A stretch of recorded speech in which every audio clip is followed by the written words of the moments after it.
ನಮಸ್ತೆ. ನಾನು ಪ್ರಕಾಶ ಅಂತೇಳಿ, ಚಾಲಕ ಕಮ್ ನಿರ್ವಾಹಕ, ಬಳ್ಳಾರಿ ಘಟಕ 2ರಿಂದ ಬಂದಿರ್ತೀನಿ. ಇಲ್ಲಿ ಬೆಳಗ್ಗೆ ಬಂದಾಗ ಏನು ಟ್ರೈನಿಂಗ್ ಕೊಡ್ತಾರೆ ಅನ್ನೋ ಅಂದ್ಕೊಂಡು ನಾವು ಬಂದಿದ್ವಿ ಇಲ್ಲಿ. ಆದರೆ ಇಲ್ಲಿ ಯಾವುದೇ ಗಾಡಿ ಓಡಿಸೋದು ಅಥವಾ ಯಾವುದೋ ಟ್ರೈನಿಂಗ್ ಇರೋದಿಲ್ಲ.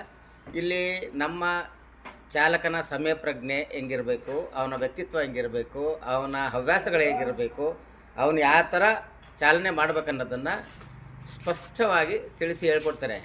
ಚಾಲಕರು ಪ್ರತಿಯೊಬ್ಬರು ಅಂದ್ಕೊಂಡಿರ್ತಾರೆ, ನಾನು ಅಲ್ಲಿ ಓಡಿಸಿನಿ, ಇಲ್ಲಿ ಓಡಿಸಿರ್ತೀನಿ, ಬಾಂಬೆಗೆ ಓಡಿಸಿನಿ, ಡಿಲ್ಲಿಗೆ ಓಡಿಸಿನಿ. ಆದರೆ ಎಲ್ಲ ಓಡಿಸೋದಕ್ಕೂ ಇಲ್ಲಿ ಬಂದು ತಿಳ್ಕೊಂಡು ಓಡಿಸೋದಕ್ಕೂ ವ್ಯತ್ಯಾಸ ಇರ್ತದೆ.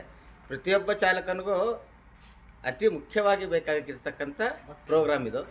ಎಲ್ಲ ಚಾಲಕರು ಬಂದು ಒಂದ್ಸಲಿ ಬರೀ KSRTC ಅಂತಲ್ಲ, ಪ್ರತಿ ಚಾಲಕ ಯಾರ್ಯಾರು ಗಾಡಿ ಓಡಿಸ್ತಾರೋ ಎಲ್ಲ ಸಣ್ಣದಾಗಿರಲಿ ದೊಡ್ಡದಾಗಿರಲಿ ಎಲ್ಲ ಚಾಲಕರಿಗೂ ಸಮಯ ಪ್ರಜ್ಞೆ ಹೇಗಿರಬೇಕು, ಯಾವ ಟೈಮಲ್ಲಿ ಏನು ಮಾಡಬೇಕು, ಯಾವ ರೀತಿಯಲ್ಲಿ ಸಿಗ್ನಲ್ಗಳು ಹೆಂಗಿರ್ತವೆ, ರೋಡಲ್ಲಿ ಯಾವ ರೀತಿ ಸಿಗ್ನಲ್ಗಳು ಬರ್ತವೆ, ಟ್ರಾಫಿಕಲ್ಲಿ ಏನು ಸಿಗ್ನಲ್ ಇರ್ತವೆ ಅಂಥದ್ದನ್ನ ಎಲ್ಲ ಕ್ಲೀನಾಗಿ ಅರ್ಥಗರ್ಭಿತವಾಗಿ ನಮಗೆ ತಿಳಿಸ್ಕೊಟ್ಟಿರ್ತಾರೆ.